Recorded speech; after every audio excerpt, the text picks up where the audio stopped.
ओपीडीमध्ये डायबिटीजचे patient पाहत असताना एक प्रश्न रुग्णांकडून नेहमी विचारला जातो, तो म्हणजे डॉक्टर नाश्त्यामध्ये काय खाऊ? खरं सांगायचं तर सर्वप्रथम हे लक्षात घ्या की डायबिटीस असो किंवा डायबिटीस असो, आयुर्वेदानुसार नाश्ता करू नये. सकाळी नाश्त्याच्या ऐवजी पोटभर जेवण करावे की ज्याच्यामध्ये भाजी पोळी, भात वरण किंवा भाजी भाकरी भात वरण असे पदार्थ असावेत. असे सर्व रुग्णांना सांगून सुद्धा शेवटी पुन्हा विचारले जाते की डॉक्टर नाश्त्यात काय खाऊ? अशा डायबिटीस रुग्णांनी नाश्त्यामध्ये काय खावे हे मी सांगणार आहे. नमस्कार, मी डॉक्टर राहुल वाघोले. डायबिटीसमध्ये नाश्ता करताना 3 गोष्टी लक्षात ठेवा. प्रोटीन, फायबर्स, हेल्दी फॅट्स हे 3 घटक रक्तातील साखर झपाट्याने वाढू देत नाही.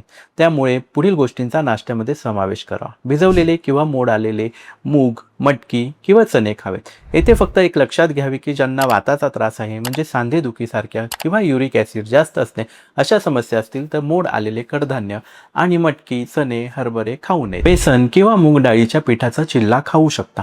मेथी पराठा शिवाय मल्टीग्रेन रोटी किंवा ज्वारी, बाजरी, नाचणीची भाकरी किंवा थालीपीठ खावे. ओट्स किंवा भरपूर भाज्या घातलेला उपमा खाऊ शकतो. भरपूर पालेभाज्या किंवा फळभाज्या घालून केलेला दलिया खाऊ शकता. कमी प्रमाणात रागी डोसा किंवा रवा इडली सुद्धा चालेल. तसेच जर नॉन व्हेजिटेरियन असाल तर उकडलेले अंडी किंवा ऑमलेट खावे. पनीर किंवा टोफू, साखर नसलेले आणि जिरा पावडर टाकलेले ताक किंवा दही घ्यावे. ड्रायफ्रुट्समध्ये बदाम, अक्रोड, पिस्ता, काजू खाऊ शकता.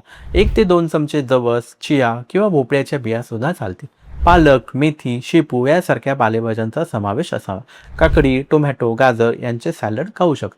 फळांमध्ये सफरचंद, नाशपती, संत्रे, मोसंबी, किवी किंवा उपलब्ध असल्यास बेरीज पण चालतील. पण फक्त लक्षात ठेवा की रिकाम्या पोटी फक्त फळ खाणे टाळावे आणि शिवाय फळांचा ज्यूस न घेता संपूर्ण फळ खावे. काय खावे यासोबतच काय खाऊ नये हे पाहूया. त्यामध्ये साखर घातलेला चहा किंवा कॉफी, ब्रेड, बटर, बिस्किटे, केक म्हणजेच सर्व प्रकारचे बेकरी पदार्थ, मैद्याचे पदार्थ, पॅकेज फूड, कॉर्नफ्लेक्स. ह्यासोबतच हे पण लक्षात ठेवा की नाश्ता उठल्यानंतर साधारणतः 1 ते 1.5 तासाच्या आत करावा. आयुर्वेदानुसार प्रत्येक डायबिटीसचा रुग्ण सारखा नसतो. प्रकृती, अग्नी, दोष, वजन, औषध आणि इतर आजार यानुसार आहार बदलतो. त्यामुळे प्रत्येकासाठी एकच डाएट योग्य असेलच असे नाही. धन्यवाद.